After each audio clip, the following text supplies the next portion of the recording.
ఈ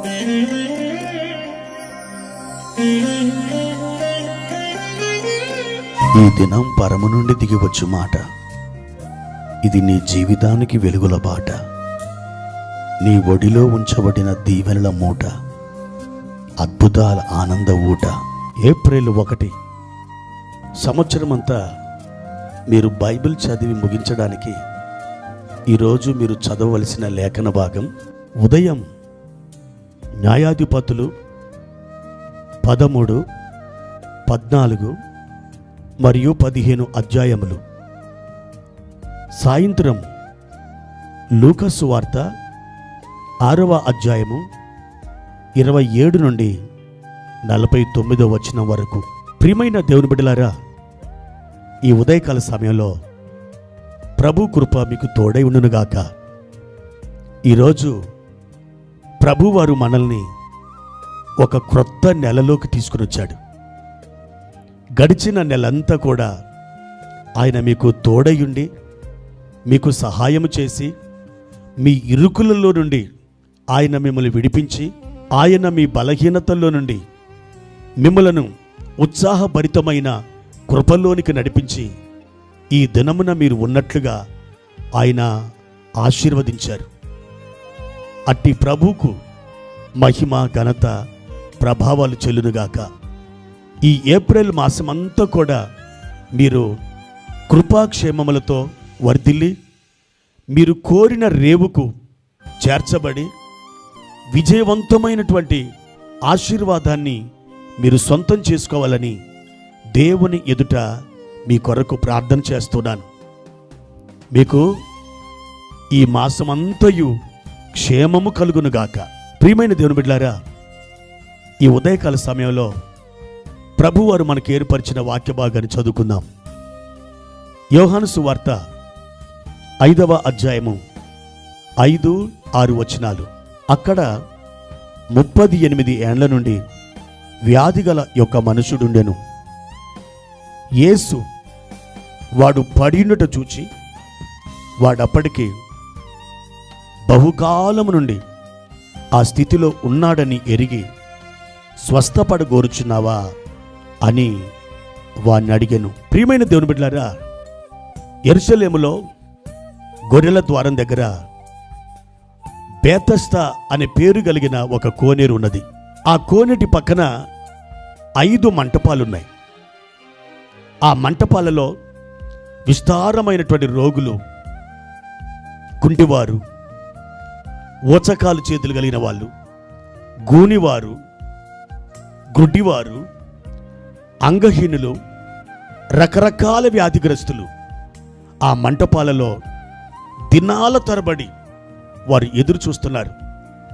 దేనికోసం వారు ఎదురు చూస్తున్నారు? ఆ కోనేటి దగ్గరికి ఒక దేవదూత అప్పుడప్పుడు దిగివచ్చి ఆ నీళ్లను కదిలిస్తూ ఉంటుందట. మొదట ఆ నీళ్లు కదిలింపబడినప్పుడు ఏ వ్యాధిగ్రస్తుడు వచ్చి అందులోకి దిగుతాడో వెంటనే అతడు బాగైపోతాడు. రెండో వాడు వస్తే అతనికి స్వస్థత లేదు. ఎందుకు లేదంటే దేవదూత ఒక్కసారి దిగివచ్చి ఆ నీళ్ళని కదిలించినప్పుడు ఎవరైతే మొదట దిగుతారో ఆ ఒక్కడికి మాత్రమే స్వస్థత. అయితే ఆ రోజున 100 మంది బాగుపడాలంటే ఆ కోనేటిలోకి 100 సార్లు ఆ దూత దిగివచ్చి ఆ నీళ్లను కదిలించాలి. ప్రియ దేవుని బిడ్డలారా, దూత వస్తున్నాడు, బాగుపడేవారు బాగుపడుతున్నారు, వెళ్ళేవారు వెళుతున్నారు, వచ్చేవారు వస్తున్నారు. కానీ అక్కడ ఒక వ్యాధిగ్రస్తుడున్నాడు. 38 సంవత్సరాల నుండి వాడు ఆ వ్యాధితో బాధపడుతున్నాడు. ప్రియమైన దేవుని బిడ్డలారా, జీవితంలో సగభాగం వాడు రోగంతోనే గడిపేశాడు. యేసు ప్రభు శిలువ మీద చనిపోయే నాటికి 33.5 సంవత్సరాలు. కానీ ఈ వ్యాధిగ్రస్తుడు ఆ కోనేటి దగ్గర కూర్చున్న కాలం 38 సంవత్సరాలు. అతడు ఆ కోనేటి దగ్గరికి వచ్చి కూర్చున్నప్పుడు యేసు ప్రభువారు ఇంకా మరియమ్మ గర్భంలో పడలేదు. అంత సీనియారిటీ ఉంది ఆ వ్యక్తికి. ప్రియమైన దేవుని బిడ్డలారా, బహుకాలము నుండి ఆ స్థితిలో ఉన్నాడని యేసు ఎరిగి ఆ కోనేటి దగ్గరికి వచ్చాడట. అతడు యేసుని గురించి తెలుసుకొని వెళ్ళడానికి అవకాశం లేదు, వాడు రాలేడు. కానీ యేసు అతనిని ఎరిగి అతని దగ్గరికే వచ్చాడు. స్వస్థపడగోరుచున్నావా అని అడిగాడు. అతడేమో నన్ను కోనేటిలోకి దించడానికి సహాయకులు ఎవరు లేరని బాధతో చెప్తున్నాడు. యేసు ప్రభు కోనేటిలోకి నిన్ను దించడానికి నీకెవరు లేరా అని అడగలేదు, నీవు స్వస్థపడగోరుచున్నావా అని మాత్రమే అడిగాడు. ఆ వ్యక్తి యేసు ప్రభుకి చెబుతున్న జవాబు వేరు, యేసు ప్రభు ఆ వ్యక్తిని అడుగుతున్న ప్రశ్న వేరు. అయితే యేసు ప్రభు అతని యొక్క మాటలేమీ పట్టించుకోలేదు. కానీ ఆయన అన్నాడు, నీవు లేచి నీ పరిపెత్తుకొని నడువుము అన్నాడు. వెంటనే అతడు తన పరిపెత్తుకొని నడిచాడు. ప్రియమైన దేవుని బిడ్డలారా, మీరును అనేకుల కోసం ఎదురు చూచి సహాయం చేస్తారని మీరు కనిపెట్టుకొని ఉన్నారు కదా. ఎవరు మీకు సహాయానికి రాలేదు కదూ. అయితే ప్రభువారు ఈ ఉదయకాలం మిమ్మల్ని చూస్తున్నారు. ఆయన మీ దగ్గరకు వచ్చి చెప్తున్నాడు, బిడ్డా, బాగుపడాలని ఆశపడుతున్నావా? నీవు వర్ధిల్లాలని కోరుచున్నావా? నీకు జయం కావాలని ఇష్టపడుతున్నావా? నీవు అద్భుతంగా కృప మీద కృప పొందుకోవాలని నీవు ఆశిస్తున్నావా? ప్రభువారు నిన్ను అడుగుతున్నారు. ప్రభుతో చెప్పు, ప్రభువా, స్వస్థపడాలని ఆశిస్తున్నాను. ప్రభువా, బలం పొందాలని ఆశిస్తున్నాను.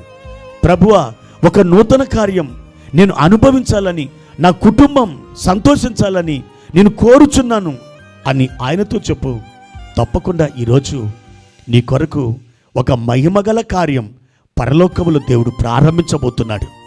అక్కడ ప్రారంభిస్తే ఇక్కడ కార్యం స్థాపించబడుతుంది, కార్యం సిద్ధిస్తుంది. కనుక విశ్వాసముతో ప్రభుతో చెప్పు, అయ్యా, నేను నిన్ను విశ్వసిస్తున్నాను, నాకు నీ కృప కావాలి, నీవు నన్ను ఆశీర్వదించు, నీవు నన్ను బాగు చెయ్యి, నీ సాక్షిగా ఈ లోకంలో జీవిస్తాను. ఈ నిబంధన ప్రభుతో నువ్వు చేసినప్పుడు నిశ్చయముగా ఈ రోజున ఏదో ఒక గొప్ప కార్యం నీ జీవితంలో చోటు చేసుకుంటుంది. అట్టి కృప దేవుడు నీకు అనుగ్రహించునుగాక. ప్రార్థన. పరిశుద్ధుడైన తండ్రి, ప్రేమ కలిగిన దేవా, మీ ఘనమైన నామానికి వందనాలు. ఈ ఉదయకాల సమయంలో మీరే మా యుద్ధకొచ్చి మీరు మమ్మల్ని అడుగుచున్నారు, స్వస్థపడగోరుచున్నావా? దీవెన కోరుచున్నావా? విడుదల కావాలని అడుగుచున్నావా?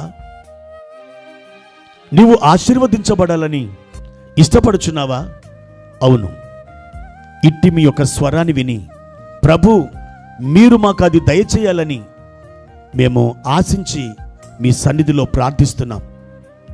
అయ్యా, మీ హస్తము చాపి ఈరోజు మా ప్రియులు ఒక అద్భుతమైన దీవెన పొందుకోవడానికి మీరు నడిపించుమని యేసు నామములో ప్రార్థించి వేడుకుంటున్నాను తండ్రి.